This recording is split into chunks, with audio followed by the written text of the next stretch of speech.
Ang tatay ko galing siya sa generation na laging galit.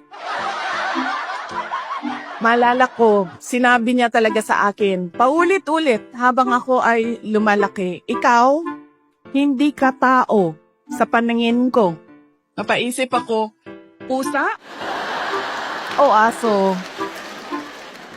Hindi ka tao sa paningin ko kung hindi ka abogado o doktor. Alam mo, kung hindi mo ayusin yung law school mo, magiging kabit ka lang ng politiko. Pwede ka mag-aral ng mabuti, magiging halaman ka lang dyan sa gilid. Ganyan yung force by which he emphasized into my brain that I need to become a lawyer. Hindi sa nanay ko dahil ang nanay ko sobrang supportive nun.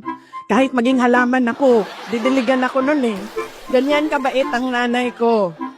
Pero nung nakita niya yung grade ko sa bar exams at nakita niya na mas mataas yung grade ko sa bar exams kesa sa kanya, 5 points ang layo namin. Doon siya nagbago.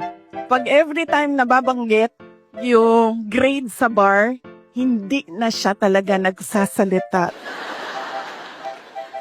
Tapos lagi ko pa sinasabi sa kanya, partida yan pa ha, kasi hindi ako nag-aral eh.